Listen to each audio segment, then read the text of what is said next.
Hari ini saya ingin ajarin bagaimana caranya kita melihat apakah tren itu sedang kuat untuk bullish, bearish, ataupun pembentukan base. Di sini teman-teman bisa perhatikan ya bahwa sebelumnya ini ada penurunan yang lumayan signifikan.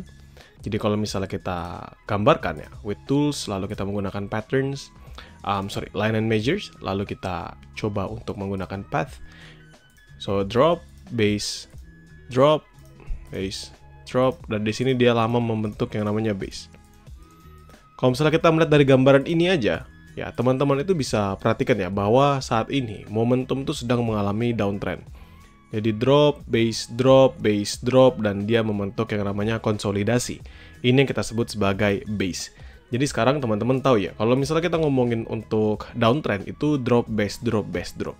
Jadi normalnya ya seperti ini. Jadi ada pembentukan yang namanya lower high, lower low, lower high, lower low.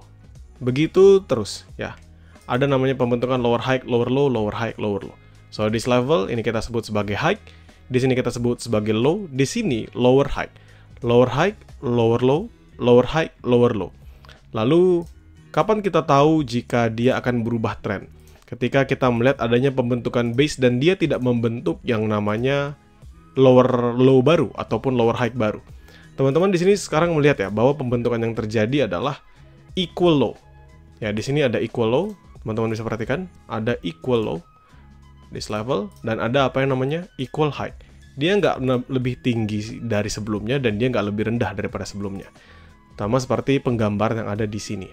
Teman-teman bisa perhatikan. So, kita bisa patok this level sebagai area resistant. Jadi kita tentukan, oke, di sini ada resistannya, lalu di bawah sini ada supportnya, karena dia bergerak hanya sebatas di area tersebut saja. Ya, jadi hanya terbatas atas dan bawah di sini. Nah, sekarang bagaimana cara kita menentukan kapan momentum bullish sudah masuk? Ya, normalnya adalah kita melihat jika nanti terbentuk kebalikannya. Kalau tadi kan kita tahu pembentukan downtrend itu adalah lower high, lower low, lower high, lower low. Sedangkan kalau kita ngomongin bullish itu adalah high, low, higher high, higher low, higher high, higher low, begitu terus. Jadi pembentukan inilah yang kita anggap sebagai pembentukan bullish. Kapan kita tahu dia akan bullish? Ya ketika dia breakout on this base level. Sehingga teman-teman bisa patok, seandainya dia break this level, teman-teman bisa pasang untuk buy position. Kenapa buy position? Karena kita ngejar dia momentum breakout untuk kemana? Ya untuk bergerak lebih jauh lagi ke atas. Dan ini saya ulangin ya, bahwa saya menggunakan replay mode, jadi ya pasti tentunya saya tahu pembentukan di belakangnya bagaimana. Tapi bukan itu inti yang ingin saya sampaikan. Yang ingin saya sampaikan adalah kita mengetahui ya kapan bullish dan bearish itu terjadi dan berubah.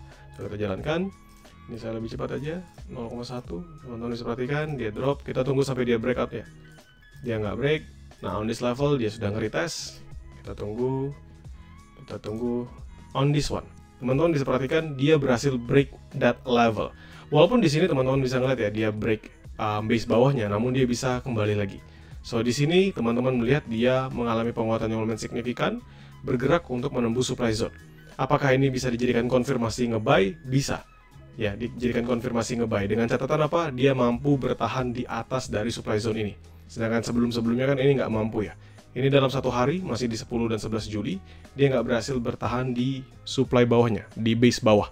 Dan dia rebound dan kondisi saat ini dia bergerak menguat. Jadi kita bisa berharap dia kembali melakukan penguatan. Nah, di sini still strong, menguat, bullish, still strong, masih menguat, dan teman-teman bisa perhatikan he's keep going up and up and up and up and up. Dan di sini teman-teman sudah melihat ya perbedaannya. Bahwa yang terjadi apa? Yang terjadi pembentukan baru dari period di CAD. High, low, higher high, higher low, turun lagi, higher high, higher low, higher high, higher low, terus gitu. Sampai kapan dia higher high, higher low-nya? Sampai nanti ada pembentukan kebalikannya. Jadi ada base atau mungkin higher high, higher low-nya dipatahkan menjadi lower high, lower low. Jadi selama itu nggak terjadi, dia tetap akan terus mengalami penguatan yang signifikan. Seperti ini. Ini nggak akan berhenti sampai nanti ada pembalikan. Nah, di sini teman-teman lihat, mulai adanya reversal, dia nggak berhasil membentuk lagi yang lebih tinggi, jadi semakin lama semakin melambat. Nah, ini ada potensial jika kita melihat, oh ini ada bisa terjadi pembalikan. See? Oke, masih berhasil break, ketahan lagi, kita tungguin. See? Sampai kapan ya? Sampai dia breakout. On this level teman-teman tahu ya, bahwa ada base zone, ketahan, dia drop, dia makan, dia nggak membentuk yang namanya higher low kembali, dan ada kondisi dia potensial untuk melanjutkan penurunannya. Karena apa? Ya karena there's tons of decision, termasuk juga satu equal high, dia nggak berhasil membentuk high baru, dan dia sudah membentuk low yang mau signifikan ke bawah. Jadi kita bisa mengikuti saja bagaimana pembentukan selanjutnya. Oke, dia masih berlanjut, melambat lagi, pembentukan equal high terus menerus, lalu dia melanjutkan perlambatannya. Jadi kalau misalnya kita ngomongin ya, teman-teman bisa perhatikan di sini, tren itu selalu ada teman-teman. Jadi namanya pair tertentu itu selalu bergerak berdasarkan tren.